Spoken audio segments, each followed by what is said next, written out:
Allez, aujourd'hui on fait un petit voyage ensemble direction le cœur de la Provence pour découvrir Salon de Provence. C'est une ville fascinante où l'histoire ancienne et la vie moderne se parlent en permanence. C'est parti, suivez le guide. On commence notre visite juste ici, devant sa fameuse fontaine moussue. Regardez bien, l'eau qui s'en écoule tranquillement, c'est un peu l'image parfaite de l'histoire qui irrigue cette ville. Une histoire de tradition, bien sûr, mais aussi une histoire qui se renouvelle sans cesse. Alors pour vraiment comprendre l'âme de Salon, la première chose à faire, c'est de jeter un œil à une carte. Son emplacement, ça a toujours été la clé de tout. En fait, Salon de Provence, c'est un véritable carrefour. Pensez-y, sa proximité quasi parfaite avec Marseille, Aix, Avignon et Arles en a fait depuis des siècles un point de passage incontournable. Un vrai centre névralgique pour le commerce, pour les voyages et aussi pour les idées. Et voici son blason. Le lion, bien sûr, il incarne la puissance.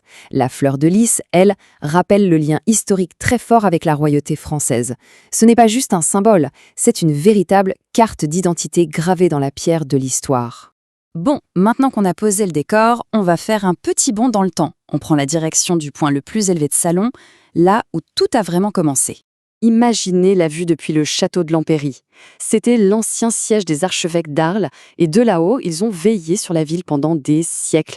Aujourd'hui encore, on peut presque voir les différentes couches de l'histoire qui se superposent sur les toits de la ville. Cette frise, elle résume quelques moments clés.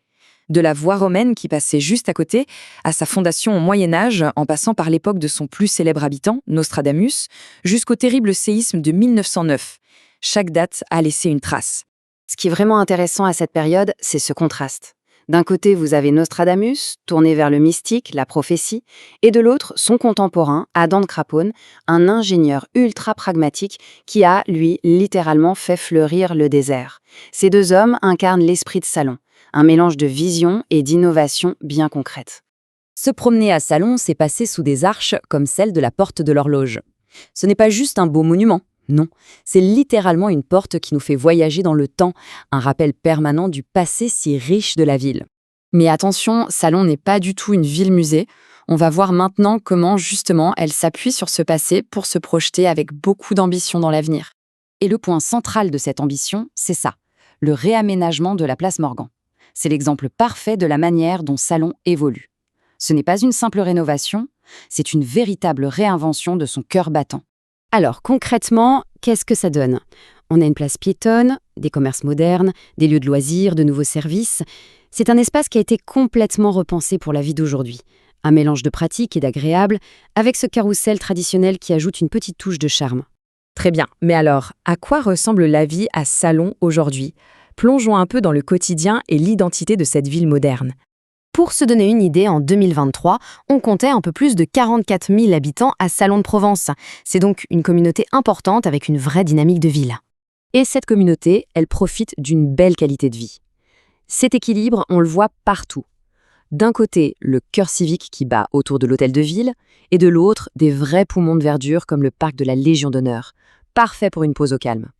La modernité n'a pas du tout effacé les traditions. Loin de là, Salon reste un des hauts lieux de la savonnerie. Des maisons très célèbres y font vivre un savoir-faire qui date de plusieurs siècles. C'est à la fois un pilier de l'économie locale et un patrimoine culturel bien vivant. Au-delà de l'artisanat, la ville a aussi un rôle stratégique à l'échelle nationale. Elle accueille l'école de l'air, c'est-à-dire l'endroit où sont formés les futurs officiers de l'armée de l'air. Ça lui donne une importance militaire et éducative de tout premier plan. Alors, à la fin de ce parcours, comment est-ce qu'on pourrait résumer l'esprit de Salon ? Qu'est-ce qui rend cette ville si particulière, si unique ? Je trouve que cette phrase résume tout parfaitement. À Salon de Provence, le passé n'est pas enfermé dans un musée. Il est dans les rues, il est dans les traditions, il est dans l'esprit des gens, et il cohabite très bien avec le présent. Et tout ça, ça nous amène à une question un peu plus large.